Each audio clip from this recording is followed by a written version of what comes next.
लखे दुखकारी, चिंत करे नीति केम कटे यह,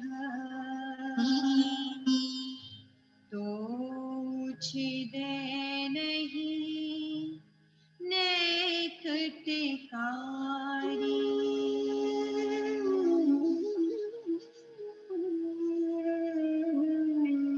छीदन पूगहि आयुध धाय, चलाय निशंक करे दुयधारी। यो बुध बुद्धि धसाय दुधा करी, कर्मरु आत्म पाप गहारी।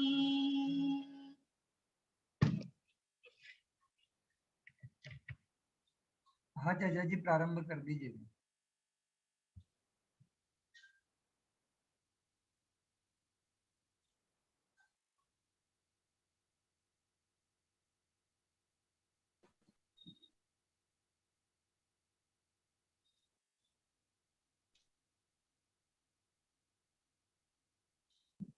नमो अर्हन्ताणं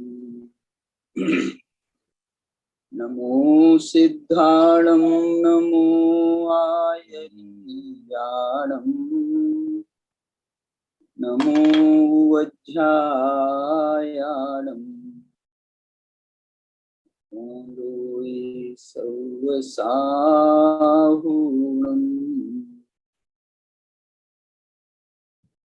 अभिवन्द्यून शिरसा अपुनभवकारणं महावीरं तेसिं पयत्सभङ्गं मग्गं मोक्षस्य वोच्छामि।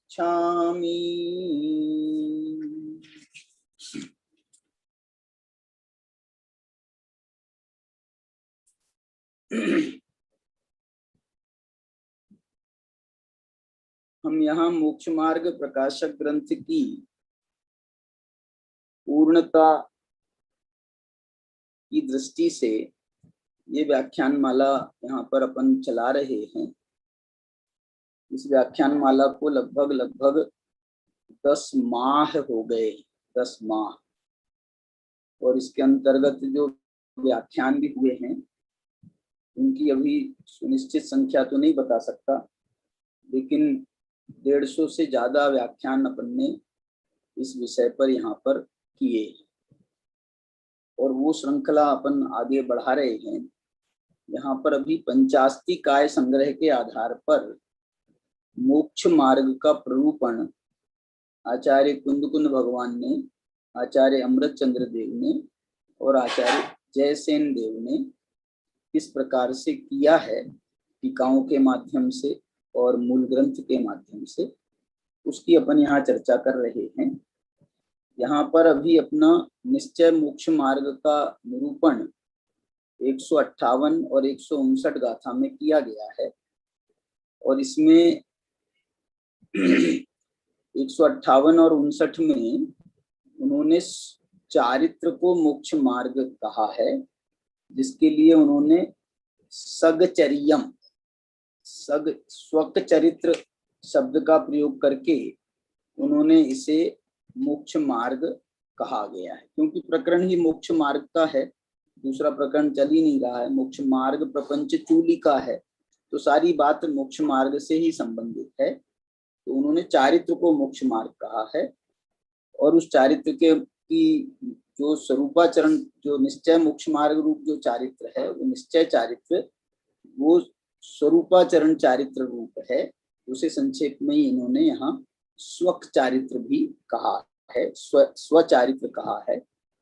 यहाँ पर अपन जो 158 गाथा थी, उसके एक पद जो सव संग मुक्को, ये जो पद आया था, इसकी जैसेनाचार्य देव ने जो टीका विस्तार से करी है, उसकी चर्चा अपन ने विगत 2 दिनों में करी। ये एक पद की, जो सव संग मुक्तो के पद। अब सर्व संग से मुक्त हो जाने के बाद में अब क्या है उस जीव को, कि फिर भी कहते हैं कि वो स्वचारित्र को प्राप्त हो भी और ना भी हो। देखना मैं क्या बात कहना चाह रहा हूं। जब सर्व संग से मुक्त हो गया, तो यहाँ जो सर्व संग की जो शब्दावली है, इसमें हम एक तो स्थूल रूप से सर्व संग से त्याग होता है, और एक सूक्ष्मता से सर्व संग का त्याग होता है। तो जो सूक्ष्मता से सर्व संग का त्याग है, जिसमें अंतरंग परिग्रहों को भी हम समाविष्ट करते हैं, उसमें तो कोई गुंजाइश नहीं है कि वो जो है उसमें हम स्वचारित्र को प्राप्त करें ही या ना करें, प्राप्त करता ही करता है, क्योंकि इसके बिना या अभ्यंतर परिग्रहों से मुक्ति नहीं होती है। अभ्यंतर परिग्रहों से मुक्ति हुई है माने मिथ्यात्व से मुक्ति हो गई, क्रोध मान माया लोभ से मुक्ति हो गई, हास्यादि 9 नौकसायों से मुक्ति हो गई। तो ये तो संभव ही नहीं है कि उसको स्वरूपाचरण चारित्र ना हो और वो ऐसे ही कर ले। हाँ, द्रविलिंगी जैसे करता है सो कॉल्ड, तो वैसा तो कर सकता है। उसने बाहर से, उसने बाह्य परिग्रह का भी दिखावा किया है, बाह्य परिग्रहों का तो त्याग किया है, लेकिन दिखावा किस लिए कह रहे हैं, क्योंकि अंतरंग परिग्रह रखा हुआ है। लेकिन दूसरी बात जो कहना चाहता हूं कि अंतरंग परिग्रह का भी उसके बाह्य प्रदर्शन में दिखाई नहीं देता है। क्या बोला, उसको जो है ना क्रोध जो परिग्रह माना है, तो उसका क्रोध दिखाई नहीं देता। कैसा अनंतानुबंधी क्रोध है अनंतानुबंधी क्रोध है, लेकिन दिखाई नहीं देता। दिखाई तो ऐसा शांति का पुतला दिखाई देता है, जिसके लिए टोडरमल जी ने उदाहरण भी दिया है ना। टोडरमल जी कहते हैं कि द्रवलिंगी मुनि का कैसा चरित्र होता है। गुरुदेव भी इसको बहुत याद करते थे, समझाते थे। मतलब द्रवलिंगी मुनि इतना उत्कृष्ट आचरण करता है कि उसके शरीर में आप ऐसे घाव बना दो, घाव तलवार से ऐसे घाव बना दो, और करते हैं लोग, शत्रु कोई हो उनका पूर्व जन्म पूर्व का उसका तो जो है वो आ जाता है अपना बदला लेने के लिए, तो वो घाव बना देवे तो वो जरा सा भी आंख की कोर लाल नहीं करते उसमें, और उसके ऊपर नमक मिर्च भुरक देवे तो भी जो है ऐसा जलन मारेगा, ऐसा जलन मारेगा, लेकिन उनको कोई असर दिखाई नहीं देता है। ये जो क्रोध नहीं करना है, ये भी अभ्यंतर परिग्रह संबंधी द्रव्य लिंग है। ये जो क्रोध बाह्य में प्रदर्शित नहीं करना है, ये भी परिग्रह तो अभ्यंतर कहलाता है क्रोध, उसका प्रदर्शन नहीं है। ऐसे ही आप मान माया लोभ हास्य आदि कषायों का बिल्कुल प्रदर्शन नहीं है, बिल्कुल शांत शांत शांत हैं, लेकिन फिर भी उनका मिथ्यात्व का ही परिग्रह नहीं छूटा। तो ये जो है वो जो स्वचारित्र है, स्वरूपाचरण चारित्र है, उसकी कोई संभावना यहाँ पर है, हो नहीं सकती।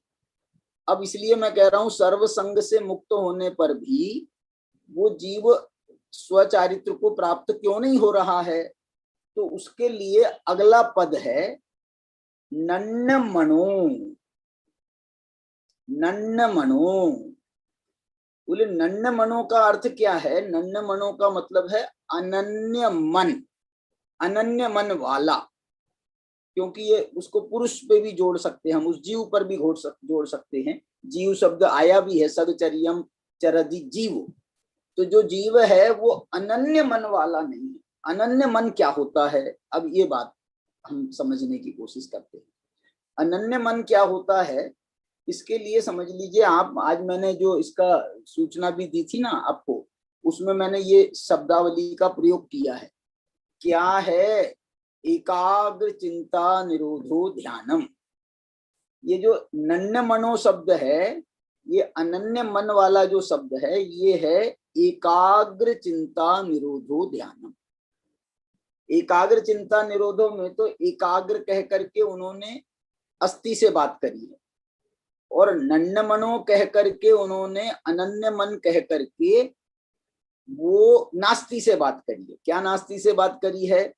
कि वो उसका जो चित्त है, उसका जो मन है, वो अन्य अन्य विषयों में भटकता नहीं है। बस अन्य अन्य में नहीं भटकता है, ये नास्ति से है। और एकाग्र है, अपने स्वरूप में एकाग्र है, ये अस्थि से है। इसलिए एकाग्र कहने में अस्थि आती है, तो नन्य मनो कहने में, ये नन्य मनो शब्द प्राकृत का है, मूल आचार्य कुंकुम भगवान का। इसलिए मेरे को नन्य मनो में ज्यादा मजा आ रहा है अनन्य मन बोलने की जगह। और ये नन्य मनो बोलने में, जैसे हमारी मातृभाषा होती है ना, मातृभाषा, तो मातृभाषा बोलने में बड़ा अच्छा लगता है, अच्छा लगता है। आप जो है हमारे नवल गुंड जी हैं, तो ये जो है ना अपने घर में जो है, ये हमारी हिंदी संस्कृत थोड़ी बोलते होंगे ये तो अपनी वही कन्नड़ भाषा में गुटुरगु करते होंगे। हमारे रमेश भाई जो है गुजराती में करते हैं। हम लोग जो है ना, हम लोग बुंदेलखंडी में करते हैं बुंदेलखंडी में बोलने में बड़ा अच्छा लगता है, अच्छा लगता है।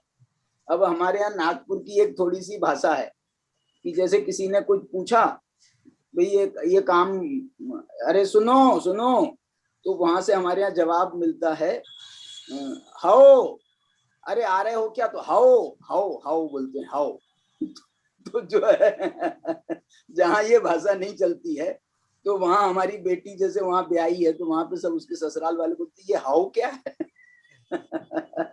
हाँ बोलो, अच्छे से बोलो बोले नहीं, हमारे यहाँ तो हाओ बोलते हैं, हाओ तो मैं यही कहना चाह रहा हूँ आपको कि ये अच्छा लगता है। मैंने अपनी मातृभाषा गुरुदेव बोलते थे ना कि गुजराती में व्याख्यान करते हैं तो उनको जैसे लगता है बिल्कुल अपनत्व जैसी फीलिंग आती है।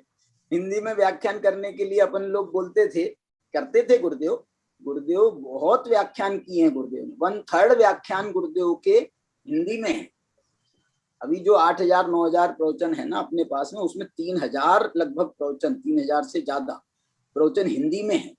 तो गुरुदेव जो है उसको, वो भी उसमें बहुत मतलब सहज थे, लेकिन फिर भी वो ये कहते थे गुजराती में जो भाव उभर करके आता है वो हिंदी में नहीं आता है। हिंदी में जैसे अपने से अंग्रेजी बोलते हैं तो अपने को सोच सोच के बोलना पड़ता है अंग्रेजी, लेकिन जैसे हमारी जो अपनी मातृभाषा है उसमें बोलो तो एकदम से फ्लुएंटली निकलता है, बिल्कुल जो अंदर होता है वही बाहर आता है, सोच सोच के बाहर नहीं आता है। ऐसे यहाँ पर जो कुंद भगवान की जो गाथा है, आप देखो ना, अनन्य मन, ऐसे में मेरे को लोड पड़ रहा है, अनन्य मन, वो जो है ना आधा संयुक्त अक्षर है, ये सब है। और यहाँ पर नन्य मनो देखो, एक शब्द है न, फिर दूसरा आधा न, फिर उसके बाद में न, और उसके बाद में म, एक शब्द है सिर्फ दूसरा, उसके बाद में फिर से न। ये बड़े न है सारे के सारे। प्राकृत में जो हमारी सौरसेनी प्राकृत है, इसमें वो जो आधा नल वाला न है ना, वो है ही नहीं। नल वाला न उसमें प्राकृत में नहीं, प्राकृत में नहीं है माने इस प्राकृत में, हमारी सौरसेनी प्राकृत में।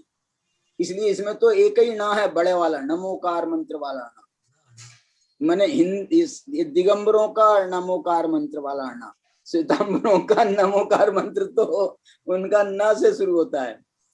तो चलिए, तो ये मैं नन्य मनो शब्द देखो, 4 3.5 अक्षर जो हैं वो न के हैं, लेकिन भाव क्या बढ़िया निकाल रहे। अब इसलिए किसी को नहीं आते हो ना अक्षर, दूसरे अक्षर नहीं आते हो, जैसे बच्चे, छोटे बच्चे होते हैं, वो तुतला भाषा बोलते हैं और उनको कुछ ही शब्द उनके मुंह से निकलते हैं, तो वो ये शब्द वैसे ही है जैसे उनसे अपन बुलवाते हैं ना छोटे छोटे अक्षर मम्मा। अब एक शब्द का एक अक्षर वाला शब्द है मम्मा, सब म म म म। पप्पा पप्पा में भी प प प प प वाला, मामा मामा में सब मामा है, नाना में सब नाना है। बताओ एक एक शब्द वाले, एक एक अक्षर वाले ये शब्द हैं। एक एक अक्षर वाले माने एक अक्षर के प्रयोग वाले शब्द। हाँ बोलो नवल गुण जी, बोलिए। सुन रहे सर? जय जिनेन्द्र। बहुत अच्छा। हाँ इसमें समय सार में भी 14 गाथा में जो हाँ बस्सदि अपूर्णम अबद्ध अनन्य अनन्य। इसमें और इसमें आया। क्या? अभी अभी अभी अभी मेरे को इसका मजा लेने दो इसका। हाँ। ये जो है ये एकाग्र चिंता निरोधो ध्यानम है। ये एकाग्र चिंता निरोधो ध्यानम है, अनन्य मनो वाला। और वहां उससे मिल जुड़ जाएगा अकेला अनन्य शब्द लेंगे ना, अनन्य शब्द। तो अनन्य शब्द तो दोनों का एक मैचिंग बैठ जाएगी।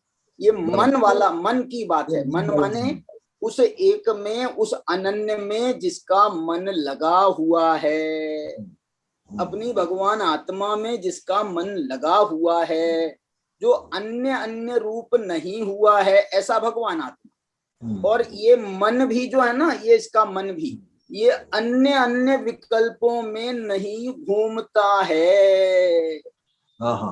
इसका अर्थ जो है ना, अन्य अन्य विकल्पों में नहीं घूमता है। वो ये कब हो सकता है मालूम? अन्य अन्य विकल्पों में मन घूमना जो है, इसकी विश्रांति, देखना मैं बहुत बड़ी बात कह रहा हूं, इसकी विश्रांति यदि करना चाहते हो आप कि हमारा मन अन्य अन्य विकल्प, अन्य अन्य विषयों में ना लगे, इसका उपाय आप ये नहीं हो सकता कि कोई एक विषय में हम अपना ध्यान केंद्रित कर लेंगे, कोई एक विषय में अपना ध्यान, परमाणु में अपना ध्यान केंद्रित कर लेंगे, या आकाश में अपना ध्यान केंद्रित कर लेंगे, या धर्मादि में ध्यान केंद्रित कर लेंगे। ये पर द्रव्यों में एकाग्र चित्त हो ही नहीं सकता है। इसको कभी संतुष्टि नहीं मिल सकती कि ये परद्रव्य में एकाग्र चित्त हो जाए। इसलिए ये जो परद्रव्य में वृत्ति का जाना है, ये कमजोरी का प्रतीक है। जो शुद्धोपयोग में जो ज्ञप्ति परिवर्तन माना गया है 8वें आदि गुण स्थानों में, उपसम श्रेणी में, पहले शुक्ल ध्यान में, वो वास्तव में कमजोरी का प्रतीक है। ये हमारा उपयोग बाहर जा रहा है, ये हमारी कमजोरी का प्रतीक है। ये उपयोग की एकाग्रता एकमात्र अपनी शुद्धात्मा के आश्रय से ही संभव है। एकमात्र शुद्धात्मा के आश्रय, दूसरा कोई और कोई उपाय नहीं है। मैं एक बात बोलूं ना आपको, आप दूसरे के घर में कितने दिन रह सकते हो? मेहमान नवाजी करने जाओगे तो 1 दिन रहोगे, 2 दिन रहोगे, 4 दिन रहोगे, 10 दिन रहोगे, कितने दिन रहोगे? और अपने घर में आप कोई पूछता भी नहीं है, तुम यार अपने ही घर में हमेशा रहते हो। तुम बाहर निकलते ही नहीं हो। अरे जरूरत है ही नहीं, कोरोना ने सबको पैक कर दिया है बिल्कुल। कोरोना ने पैक कर दिया। इससे बढ़िया जो है, लोग कहते हैं ये तो बहुत खराब बीमारी है, मैं कहता हूँ हमने तो इसका बहुत सदुपयोग किया है। इसका बड़ा सदुपयोग हो गया ना। मैंने कहने की बात तो नहीं है, अपने घर में हम इतने रह रहे हैं कि मंदिर तक जाने नहीं मिल रहा है, मंदिर तक जाने नहीं मिल रहा है। मंदिर बंद हो गए, लेकिन हमारा जो अपना जो स्वाध्याय का क्रम है वो अपना इसमें चल रहा है। अकेले घर में बैठे हैं तो भी चल रहा है। कोई माने मुमुक्षुओं को तो मेरे को लग रहा है सोने में सुहागा हुआ है। मुमुक्षुओं ने तो इसका ऐसा सदुपयोग किया है कि सोने में सुहागा हो गया। इसका इतना बढ़िया सदुपयोग हुआ है। चलिए, तो यहाँ पर ये जो नन्य मनो शब्द है, अब इसकी जैसेनाचार्य क्या व्याख्या करते हैं मैं आपको वो पढ़ करके सुनाता हूँ। ये है अपना 282 नंबर का पेज है, और जैसेनाचार्य की टीका है तात्पर्य वृत्ति। हाँ निकाल ले सुदर्शन जी, निकाल लीजिए। देखिए मैं इसमें से पढ़ के आपको बताता हूँ। अनन्य मन है ये क्यों बता रहा हूँ मालूम है आपको? कि तव संग मुक्त होने में हमने बाह्य परिग्रह तो सब छोड़ दिए, बाह्य परिग्रह तो सब छोड़ दिए, लेकिन हमारा मन यदि एकाग्र नहीं हुआ तो ये बाह्य परिग्रह का छोड़ना भी कोई फायदा नहीं देने वाला है, कोई फायदा नहीं देने वाला है। अपने सर्व संग से मुक्त होने में बड़ा आनंद था, अपन ने उसका आनंद भोगा भी, खूब आनंद था। लेकिन यदि वो शर्त ये लगा रहे हैं कुंकुम भगवान कि जो सब संग मुक्को नन्न मनो अपनम सहावेण, जो अपनी, देखो क्या बात लिख रहे हैं, अपनी आत्मा के स्वभाव के आश्रय से जो अनन्य मन वाले हैं, ये अपनम सहावेण, इन्होंने इसकी व्याख्या बाद में करी है जयसेनाचार्य ने, लेकिन मैं तो ये कहता हूं ये अनन्य मनों के विशेषण के रूप में देखें, हम अनन्य मनों के ही साथ में जोड़ करके देखें तो ये जो है बहुत अच्छा अर्थ निकलता है। जो अभी अभी मैंने आपको कहा ना कि एकाग्रता हमारी जो हो रही है, ये किसके बल पर हो रही है? एकाग्रता हमारी अपनम सहावेण, अपनी आत्मा के स्वभाव के बल पर हो रही है। ये जो है किसी पर द्रव्य के आश्रय से ये एकाग्रता ना हो रही है और ना संभव है, संभव ही नहीं है परद्रव्य के आश्रय से एकाग्रता हो जाए। एकाग्रता का कई लोग ऐसा अर्थ करते हैं कि भैया एकाग्र कहा है, एक के अग्र होने को कहा है, आत्मा के अग्र होने को कहाँ कहा है, ऐसा ऐसा ऐसा कई लोग अर्थ करते हैं। उसका निराकरण कर रहा हूं मैं।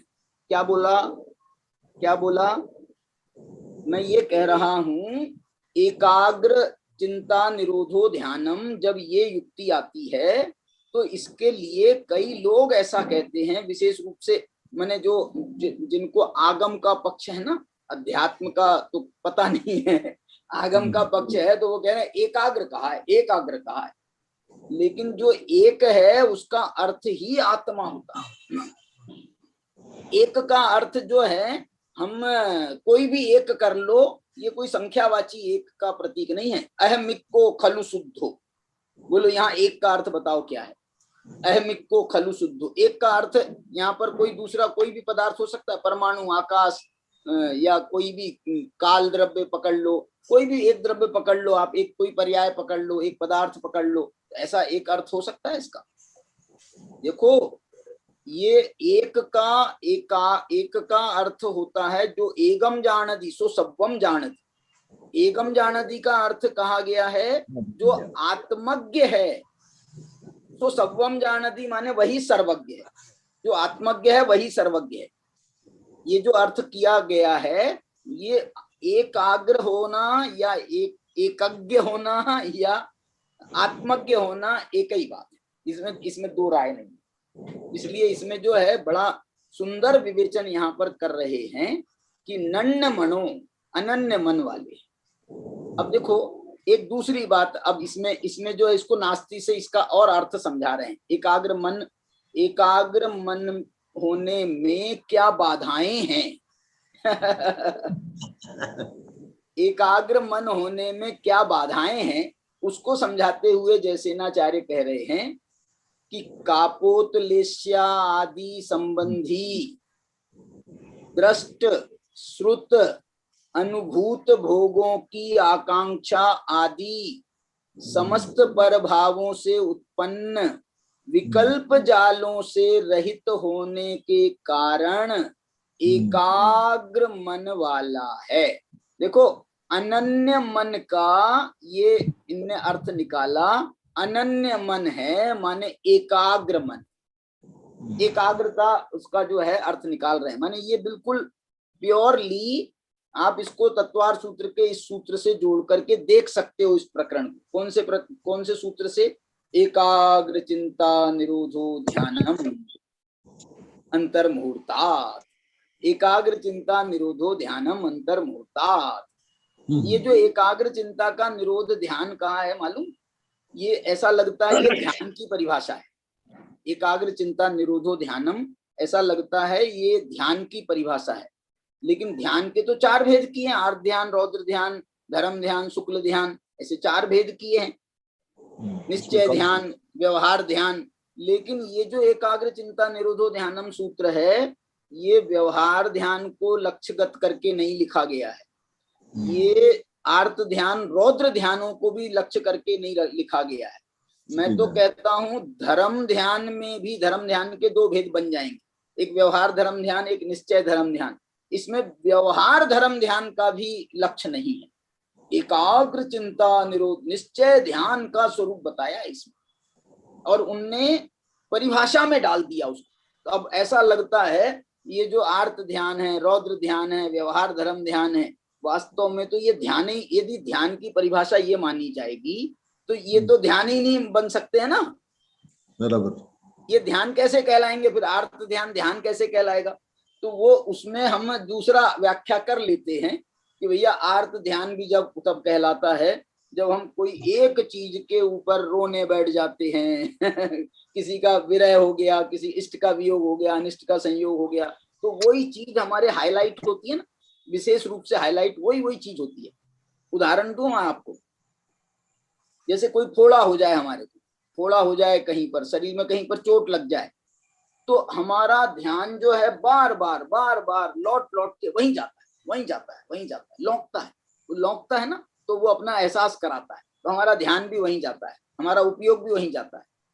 अथवा एक दूसरा उदाहरण बहुत अच्छा, ऐसा मैंने उसका उदाहरण है थोड़ा सा, जैसे हमारे भोजन करने पर के बाद में कोई अंश टुकड़ा जो है हमारे दांतों में फंसा रह जाता है, तो ये जो उपयोग रूपी जीभ है हमारी उपयोग रूपी जीव जो है वो लौट करके वहीं जाती है, लौट करके वहीं जाती है। एक मिनट में, ये थोड़ा सा पड़ोसी की आवाज आ रही है, मैं बात कर लेता हूँ।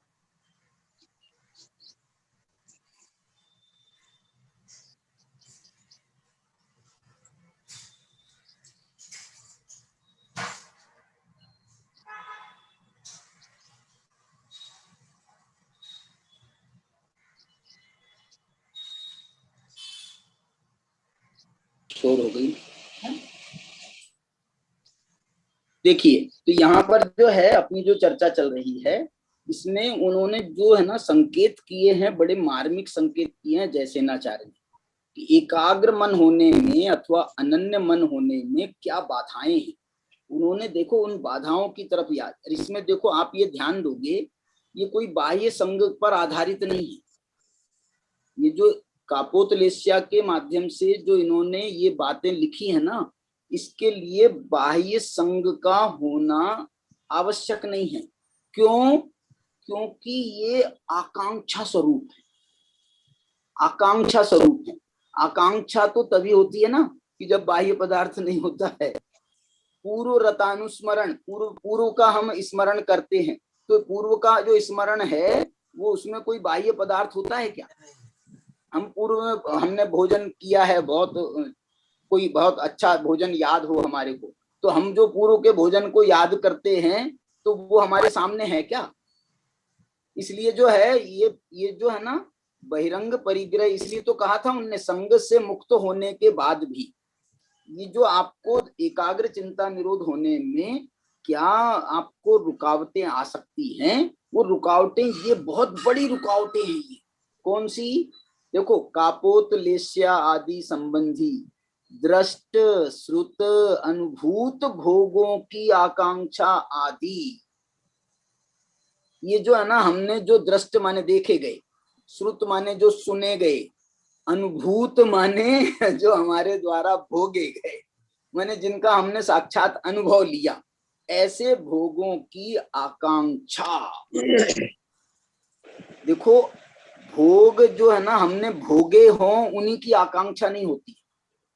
आकांक्षा हमने कोई चीज देखी हो, अकेला देखा हो, हमने देख करके ही हमको उसकी आकांक्षा पैदा हो जाती है, देख करके ही आकांक्षा पैदा। अरे क्या बात कह रहे हो, क्या क्या चीज देखी? आज हमने टीवी में वहां अमेरिका का दृश्य देखा, लॉस एंजलिस का दृश्य देखा, कहीं का भी कोई एक जगह का न्यूयॉर्क का दृश्य देखा, और एक बार तो अमेरिका जाना है एक बार तो अमेरिका जाना है।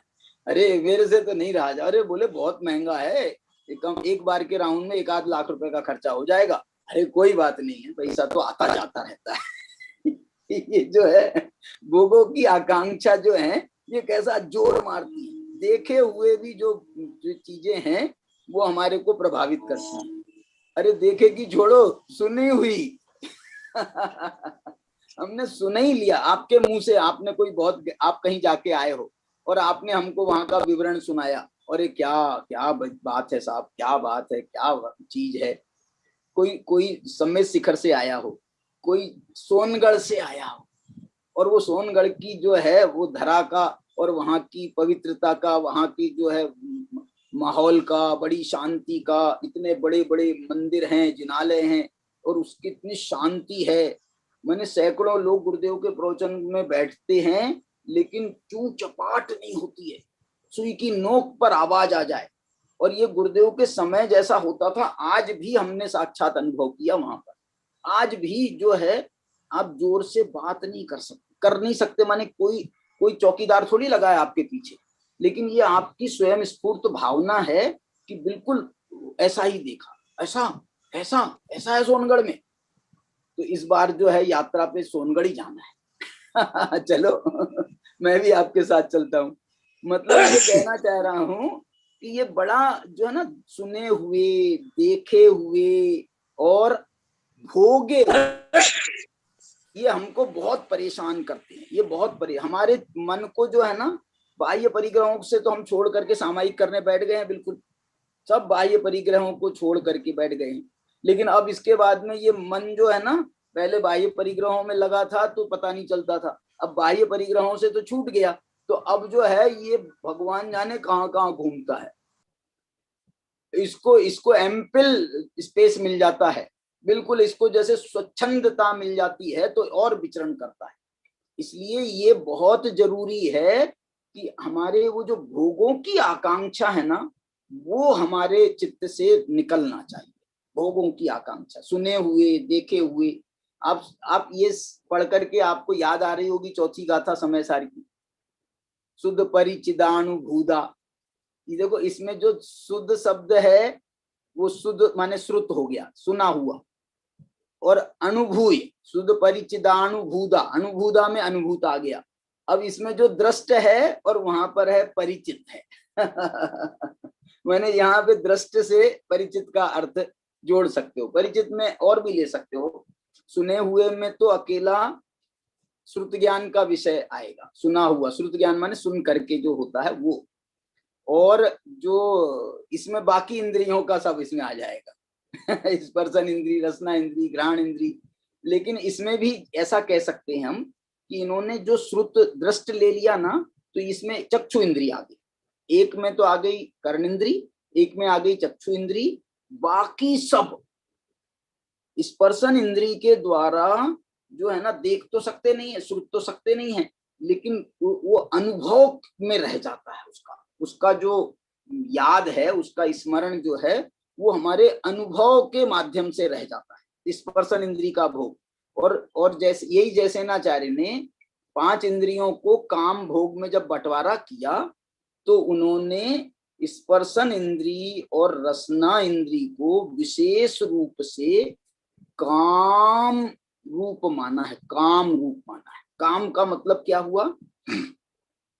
काम मतलब काम्यन्ते इति कामः, जिनकी कामना की जाती है, जिनकी कामना की जाती है, जिनका हम बारंबार स्मरण करते हैं, जिनको हम बारंबार ये जो है ना कामना, आकांक्षा शब्द आया इसमें, कामना, ये काम से निकला, ये आकांक्षा। काम्यन्ते, काम्यन्ते का मतलब है जिनकी इच्छा की जाती है, जिनकी कामना की जाती है, उसका नाम है काम। काम्यन्ते इति कामः। तो ये जो है आकांक्षा, ये जो है इसमें ध्यान में बड़ी बाधाएं हैं। अब इसके लिए समझ लो अध्यात्म ने बड़ा सुंदर मार्ग निकाला। क्या सुंदर मार्ग निकाला? बहुत सुंदर बात बता रहा हूं मैं आपको कि अध्यात्म कहता है ये इसमें क्या सुंदरता है, ये तेरे पंचेंद्रिय के विषयों में क्या सुंदरता है, ये तेरे सारे लोक में क्या सुंदरता है, इनमें कुछ सुंदरता नहीं, स्वर्ग में क्या सुंदरता है, इनमें कुछ सुंदरता नहीं है। यदि कोई सुंदर चीज है, सबसे बढ़िया कोई सुंदर है, तो बताओ कौन सी चीज सबसे सुंदर है? ये चौथी गाथा और तीसरी गाथा बोल रहा हूं मैं आपको। सवत्थ सुंदरो लोई, एयत निश्चय गदो सवत्थ सुंदरो लोहे। एकत्व निश्चय को प्राप्त आत्मा लोक में सबसे सुंदर है। अध्यात्म क्या कहता है? अध्यात्म कहता तेरी आत्मा से सुंदर कोई दूसरी चीज है जो तू दूसरी चीजों के की सुंदरता को देख करके उनकी कामना कर रहा है? तेरी आत्मा से सुंदर कोई दूसरी चीज हो तो बता। तेरी आत्मा से सुंदर कोई दूसरी चीज है ही नहीं। तेरी आत्मा से सुंदर कोई देखने योग्य पदार्थ नहीं है। तेरी आत्मा से सुंदर कोई सुनने योग्य पदार्थ नहीं है। तेरी आत्मा से सुनने भोगने योग्य कोई दूसरा पदार्थ नहीं है लोक में। भोगना, तेरे को भोगना, भोगने की खूब कामना है ना। आत्मा में एक भोग नाम का गुण है। उस भोग नाम के गुण से ये परद्रव्यों का भोग नहीं भोगा जाता है। इस भोग नाम के गुण से आत्मा का भोग लिया जाता है। आत्मा का भोग लिया जाता है। आप बोलोगे ये कौन सा गुण है भैया? भोग नाम का कौन सा गुण है? आपको छायिक भाव के 9 भेद याद हैं क्या? नहीं। ज्ञान, दर्शन, दान, लाभ, भोगो, भोग वीर्याणि च तत्वार सूत्र का सूत्र है। तो उसमें जो भोग शब्द भी उसमें है। छायिक भावों में एक भोग नाम का छायिक भाव, छायिक भावों में उपभोग नाम का छायिक भाव, दान नाम का छायिक भाव है, लाभ नाम का छायिक भाव है। ये सब जो है अंतराय कर्म के अंतर्गत आते हैं। ये अंतराय कर्म के विस्तार हैं। दान, लाभ, भोग, भोग वीर्य। छायिक भावों में 3 छायिक भाव, 3 छायिक भाव तो है ज्ञान, दर्शन। ज्ञान दर्शन से संबंधित 2 छायिक भाव, फिर मोहिनी से संबंधित 2 छायिक भाव, मोहिनी से संबंधित 2 छायिक भाव, और अंतराय से संबंधित 5 छायिक भाव। अंतराय से संबंधित 5 छायिक भाव। अघातिया कर्मों को तो छायिक भाव में गिना ही नहीं। अघातिया कर्मों के क्षय के होने वाले जो भाव हैं उनको छायिक भावों में स्थान नहीं मिला। अघातिया कर्मों, ये 9 छायिक लब्धि जो हैं ये अघातिया कर्म के नष्ट होने के पहले ही उत्पन्न हो जाते हैं। अरंत भगवान को 9 छायिक भाव, 9 केवल लब्धि रमा धरंत, ये अरंत भगवान है। तो ये 9 केवल लब्धियों में आप देखो भोग एक छायिक है, भाव है, भोग। मैं ये पूछता हूं आपसे कि साहब ये भोग में आत्मा जो है, आत्मा कैसे भोगा जाएगा? आत्मा को हम कैसे भोग बोएंगे? कोई खाने की चीज हो तो हम खा लेवें, कोई पीने की चीज हो तो हम पी लेवें। तो ये आत्मा जो है ना तो खाने की चीज है, ना पीने की चीज है, ना भोगने की चीज है। ऐसा तो कुछ बाहर का तो कोई चीज दिखती नहीं। इसको कैसे भोगें? मैं बताऊं कैसे भोगना। जैसे आप अपने बाह्य विषयों को भोगते हैं, उदाहरण समझना, उदाहरण जैसे उसको भोगते हुए आप आनंद की अनुभूतियां करते हैं, ऐसे ही आत्मा को भोगते हुए जब आपको आनंद की अनुभूतियां आने लगे तो समझ लेना आपने आत्मा का भोग भोगा है। क्या बोला? जब आपको उसमें आनंद, क्योंकि आनंद जो प्रकट होता है वो भोगने से प्रकट होता है। तो आत्मा में जब अतीन्द्रिय आनंद प्रकट हुआ है, इसका मतलब है हम अपनी आत्मा के साथ में हमने खूब रास रचाया है। मैं आपको एक बात बताना चाहता हूं, इस प्रकार के प्रयोग बहुत हैं शास्त्र में। और विशेष रूप से यदि आपको आत्मा का रास आपको देखना हो, श्वेतांबरों में तो कुछ शब्द ही हैं ऐसे। और एक मालूम उनका एक ग्रंथ है, रमेश जी का कौन सा ग्रंथ है, नाम मालूम क्या है उसका? उसका नाम है द्रव्य गुण पर्यायनो रास। ये जो है श्वेतांबरों में ग्रंथ है, द्रव्य गुण पर्याय का रास। ये रास क्या है? बोले द्रव्य गुण पर्याय जो है ना, जो अंदर में है, हमारी आत्मा के अंदर में जो द्रव्य गुण पर्याय हैं, वो द्रव्य गुण पर्यायों का भी परस्पर में रास चलता है। और जब परस्पर में रास होता है, ये रास लीला करते हैं। और जो तुम्हारे बहुत सारे कार्यक्रम होते हैं गुजराती में, जैसे वो जो होता है ना 9 दुर्गा के टाइम पर, वो क्या बोलते हो, डांडिया। वो डांडिया के साथ गरबा गरबा गरबा नवरात्रि नवरात्रि नवरात्रि में जब वो रास रचाते हैं तो जो है ना हाँ जी, हाँ जी। ऐसे नाचते हैं ना, तो मैं ये कह रहा हूँ कि देखो तुम्हारे आत्मा के 9 छायिक भाव हैं, इन 9 छायिक भावों को सबको एक दो दो डांडिया पकड़ा दो। इनको 9 छायिक भावों को एक दो दो डांडिया पकड़ा दो और फिर आपस में इनको खेलने दो।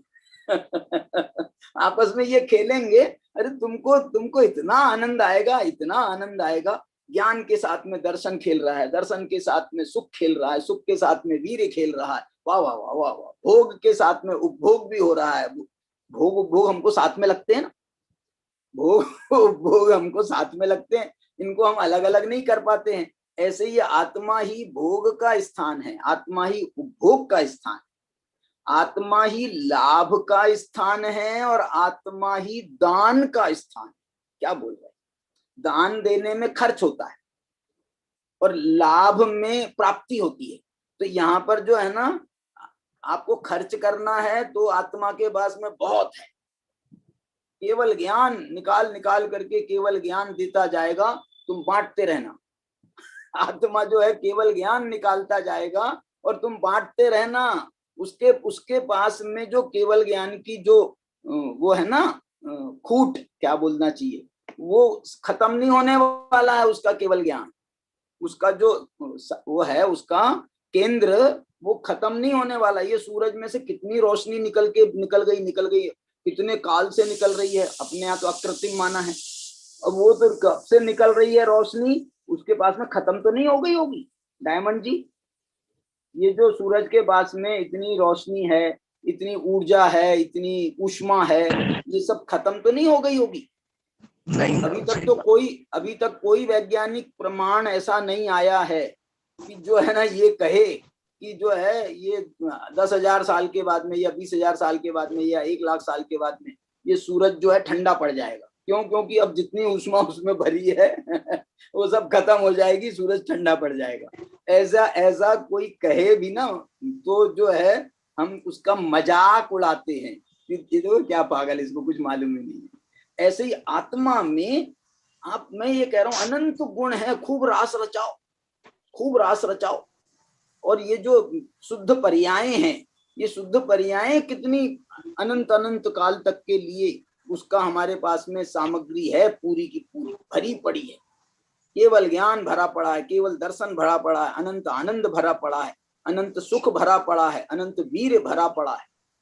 ना उसकी ताकत खत्म होने वाली है, ना उसकी सामग्री खत्म होने वाली है, ना उसका भोग खत्म होने वाला है। अब बोलो ना, कोई चीज में कमी नहीं होने वाली आत्मा में। ये ऐसी ये है, इसलिए कह रहे हैं सवत्थ सुंदरो लोक। इसको आप ऐसा बोलना चाहते हैं जैसे हम लोक में कहते हैं ना, सब मर्ज की एक दवा। सब मर्ज की एक दवा, और वो कौन सी है दवा? अप्पा अपम्मी रहो, आत्मा आत्मा में रहे, यही सब मर्ज की एक दवा है। जैसे हम उससे पूछे रामदेव बाबा से कि भैया वो मेरे को सर्दी बहुत हो रही है, तो वो बोलेगा क्या कौन से हैं वो अनुलोम विलोम कर लेना, वो भस्त्रिका कर लेना, और ये वाला कर लेना। भस्त्रिका कर लेना, अनुलोम विलोम कर लेना, और ये कर लेना, बस। वो है ना यही घूम घूम करके वो बताता रहेगा। कोई दूसरा आएगा, बोले साहब मेरे को तो सांस की तकलीफ, अरे बड़े तुम्हारे लिए तो सर्तिया इलाज है। बोले क्या है? अनुलोम विलोम। किसी ने कहा कि साहब मेरे को जो है वो चोक हो रहा है, मेरा हार्ट में जो है वो आर्टरी चोक हो रही है, तुम अनुलोम विलोम रोज 1 घंटे किया करो। मतलब हर मर्ज की एक दवा रामदेव बाबा के पास। हमारे पास में हमसे पूछोगे तो हर मर्ज की एक दवा है, अप्पा अपम्मी रहो। मेरे को एक बार उनको किसी को दिखाया, मैंने मेरे को थोड़ा एसिडिटी की तकलीफ है, और मेरे को जो है ना हमेशा ये एहसास बना रहता है, भूख लगी है, भूख लगी है, भूख लगी है, ऐसा एहसास बना रहता है, मैं क्या करूं? तो वो क्या बोले मेरे को मालूम, बहुत अच्छी बात कही थी, देवलाली की बात है। तो वो उसने मेरे से कहा कि देखो ये जो है ना तुम्हारे को जो ये फीलिंग होती है ना, भूख लगने की फीलिंग होती है, ये भूख लगने की फीलिंग फॉल्स फीलिंग है। क्या बोला? False feeling. फॉल्स फीलिंग का मतलब है आपको असली में भूख नहीं लगी है, झूठी फीलिंग हो रही है आपको। तो इसका उपाय ये है कि उसने ये मेरे से कहा, डॉक्टर ने, उसने ये कहा कि तुम जो है ना अपना उपयोग वहां से हटाया करो। उसको हो रहा है ना तो होने दो। आप फीलिंग करते हो तो वो एसिडिटी और क्रिएट करता है, वो और बढ़ती है उससे, इसलिए तुम वहां उसको ध्यान मत दिया करो। मतलब मैं ध्यान नहीं दूं इसके लिए क्या करूं? तुम बोले उसने भी मेरे को कहा कि तुम जो है ना वो अनुलोम विलोम कर लिया करो, उस समय प्राणायाम किया करो। प्राणायाम करोगे तो तुम्हारा उपयोग वहां लगेगा, तुम्हारा भूख के ऊपर से। तो मैंने कई बार इसका प्रयोग किया, सफल भी हुआ मैंने। सफल भी हुआ। कहने का अर्थ मैं ये कहना चाहता हूँ, हम लोग तो ये कहते ही हैं, अध्यात्म तो कहते ही है हर मर्ज की एक दवा। क्या है हर मर्ज की एक दवा? उपयोग पलट दे। उपयोग पलट दे। बेन श्री के तो बड़े प्यारे प्यारे इसके सूत्र वाक्य हैं उनके वचनामृत में।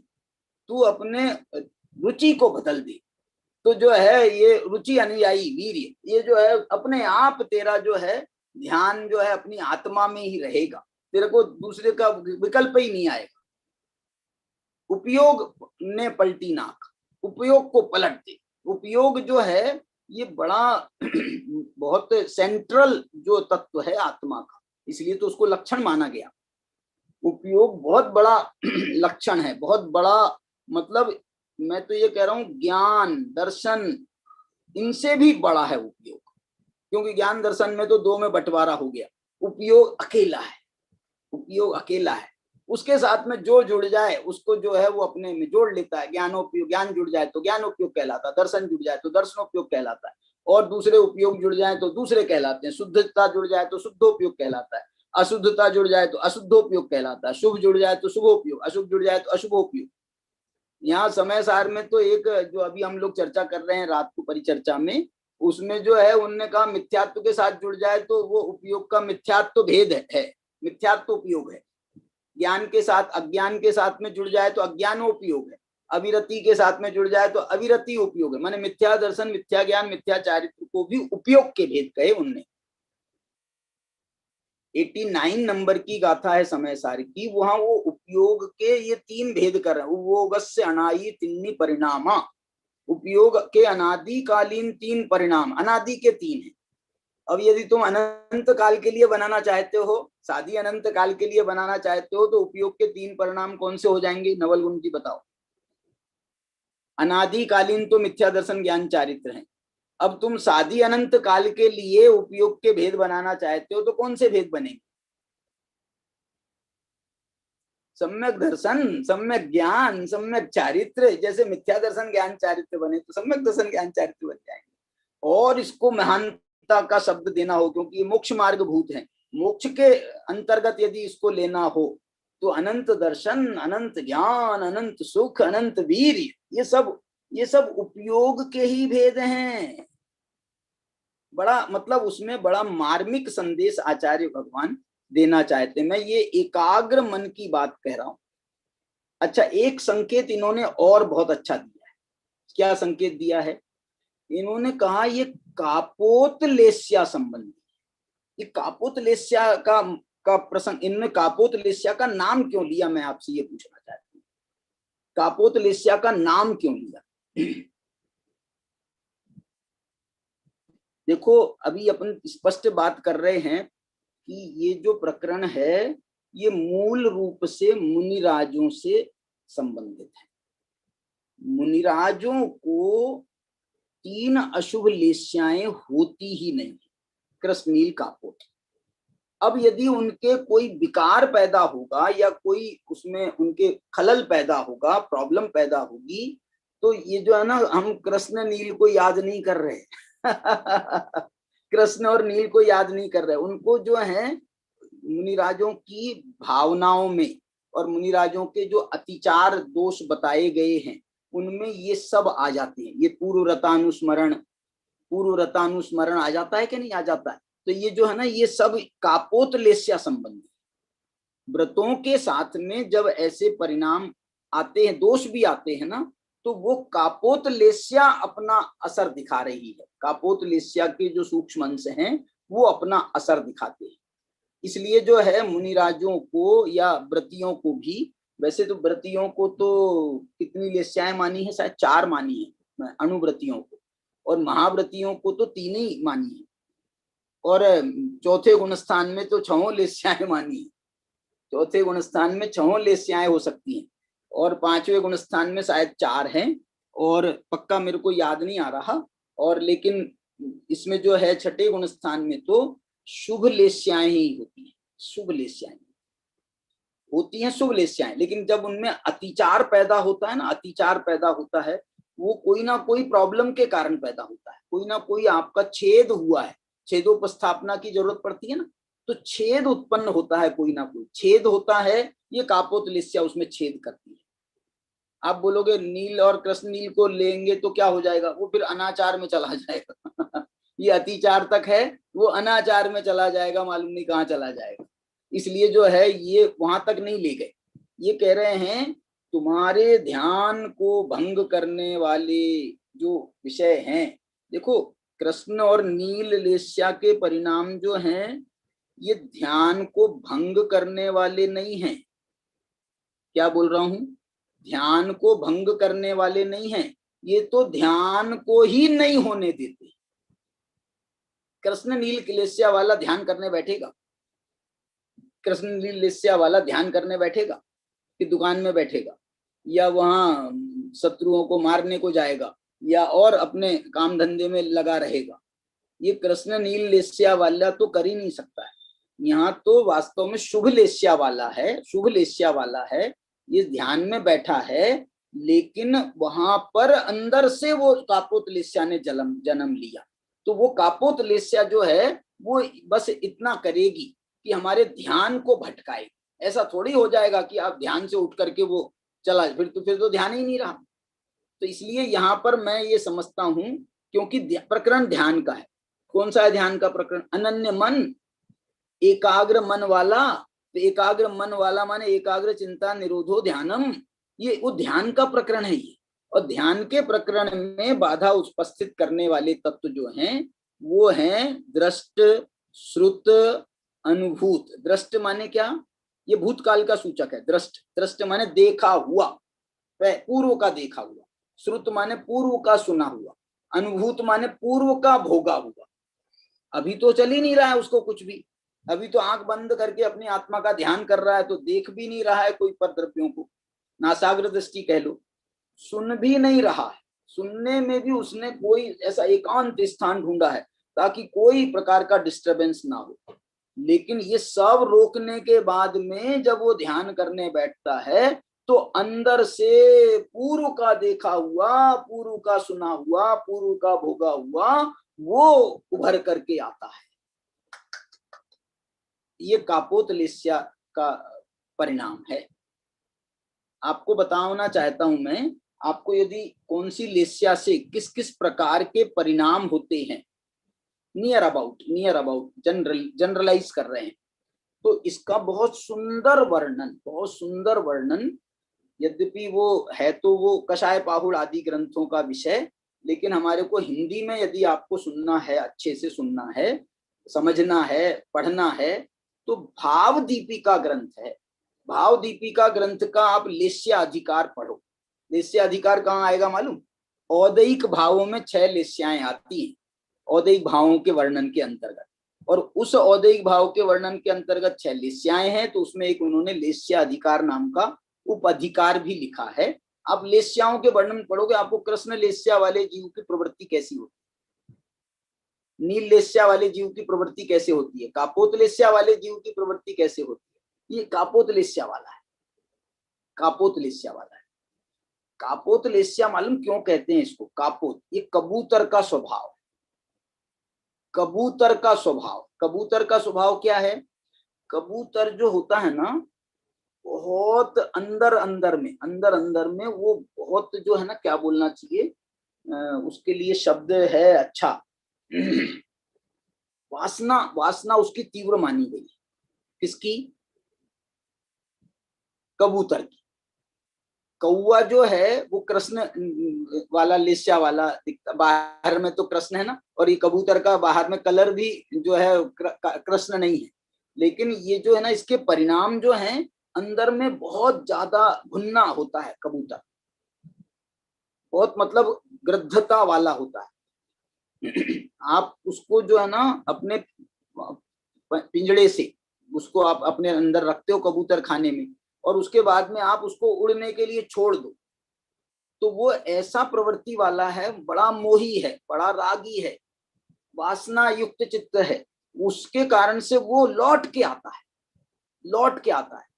हमारा जैसे तोता होगा, तोता आपने तोते को पिंजड़े में कैद रखा है, तो तोता को यदि आपने पिंजड़ा से निकाला तो वो ऐसा फुर्र होता है, ऐसा फुर्र होता है कि फिर धूपता नहीं है तुम्हारा, सोने का पिंजड़ा ही क्यों ना हो।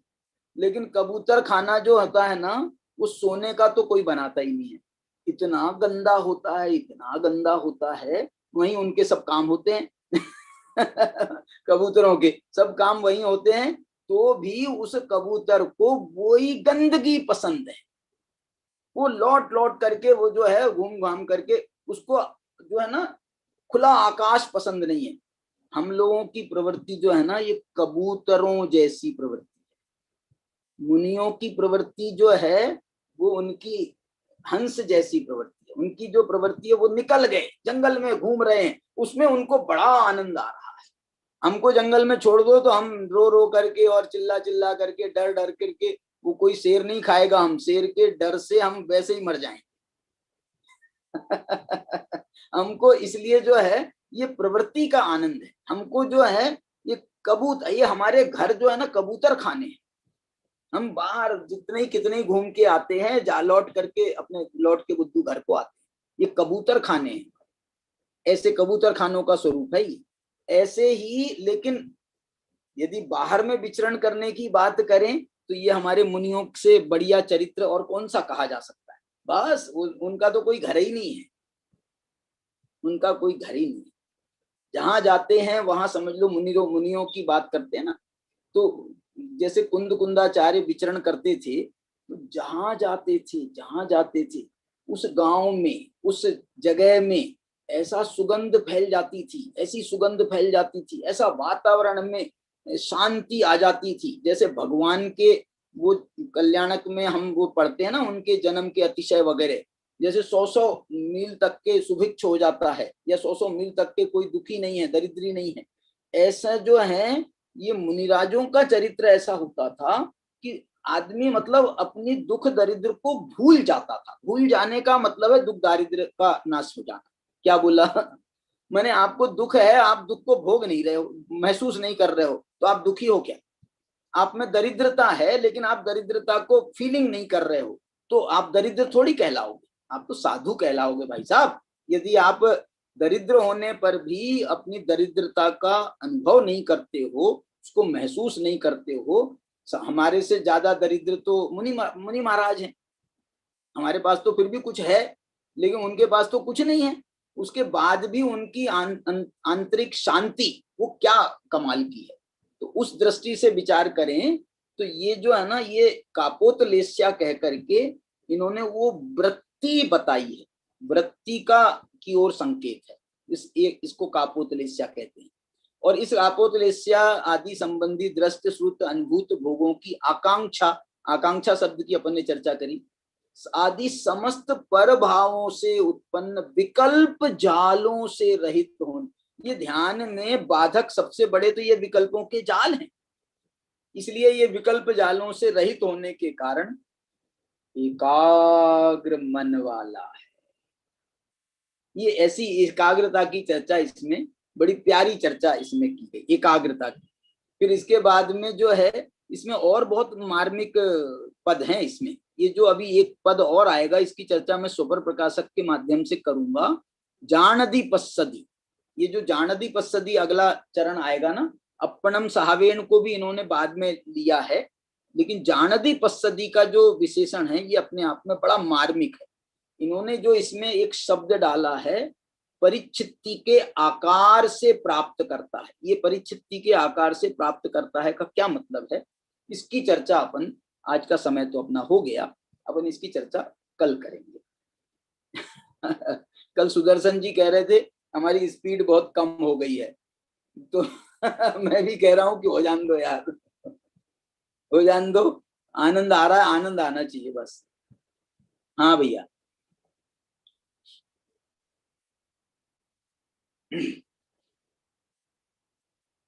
सुदर्शन जी।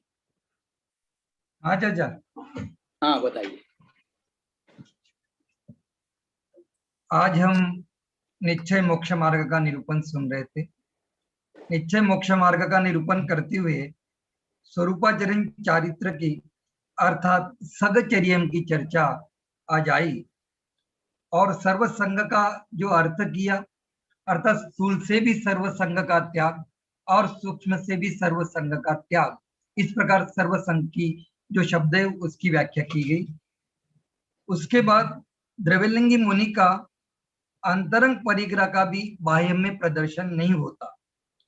क्रोधादि जो कषाय होती है उनका प्रदर्शन नहीं होता, किंतु उनका मिथ्यात्व नहीं छूटता, इसलिए उनको स्वचरित्रता सगचर्यम नहीं होता। इस प्रकार की बात आई। उसके बाद आज जो हमारा विषय रहा है अनन्य मन, लेकिन अनन्य मन में हमको इतना आनंद नहीं आ रहा था। जो एक शब्द आया आचार्य कुंद देव का गाथा में, नन्न मनो, नन्न मनो, ये एक ऐसा लगता है कि पारिवारिक शब्द है, सामाजिक शब्द है, हमारा बोलचाल का शब्द है।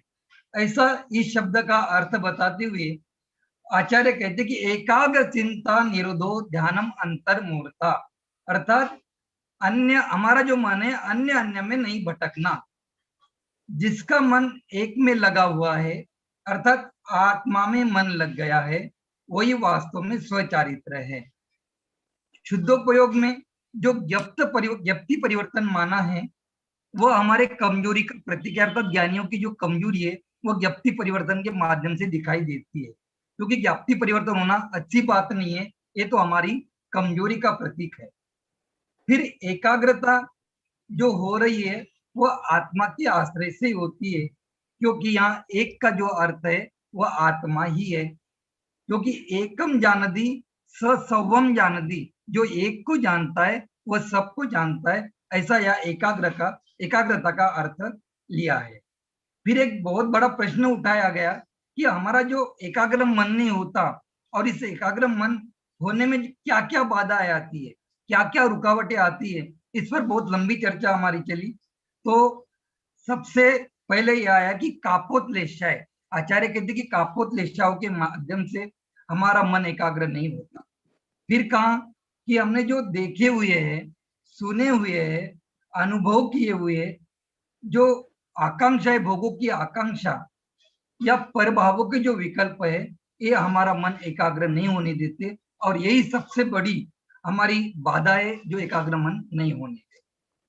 फिर और एक शब्द आया कि अध्यात्म में वास्तव में सुंदर किसे कहा, इस विश्व में यदि कोई सुंदर वस्तु यदि कोई है तो वो कौन सी है।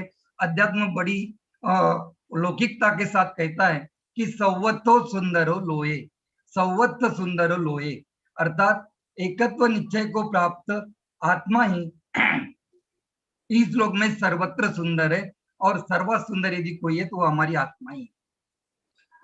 आत्मा के अंदर निरंतर नव केवल लब्धियां, द्रव्य गुण पर्याय और अनंत चतुष्टयों की जो रासलीला है वो निरंतर चलती रहती है। हर मर्ज की एक ही दवा, अप्पा अप्पमी रहो। बहन को भी याद किया गया कि बहुत प्यारा इनका एक वाक्य है, तू अपनी रुचि बदल दे, तू अपनी रुचि बदल दे और अपने आप में लगा तो कल्याण हो जाएगा, अर्थात रुचि अनुयायी वीर्य। फिर आगे चर्चा आई कि षटलेशाओं का बहुत वर्णन आया, और यदि षटलेशाओं का वर्णन यदि हम विस्तार से पढ़ना चाहते हैं तो भाव दीपिका के अंतर्गत एक अध्याय आता है, उसमें अपन उस षटलेशाओं की चर्चा सुन सकते हैं। फिर हमारे जहां मुनिराज विचरण करते वहां शांति छा जाती है, और वास्तव में ध्यान में यदि बाधक कुछ है तो ये प्रभावों के विकल्प ही है, इसलिए कहा गया है एकाग्र चिंता निरोधो ध्यानम, वही करने योग्य। इस प्रकार की आज की चर्चा है। बहुत सुंदर भाई साहब, बहुत सुंदर, बहुत अच्छा आपका सार संक्षेप होता है, बड़ा सारा विषय उसमें समाहित होता है, बहुत अच्छा आपका विषय। आइए चलिए जिनवाणी स्तुति करेंगे।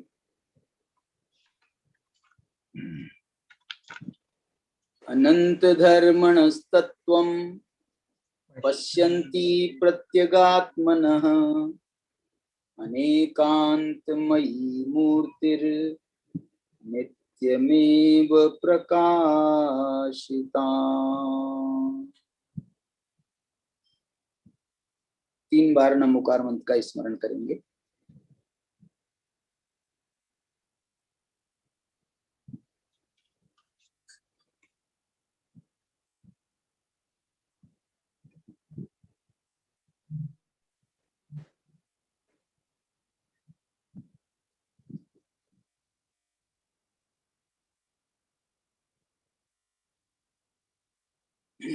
जय बोलो द्वादशांग रूपी जिनवानी माता की जय। की सभी को जय। जय जिनेन्द्र।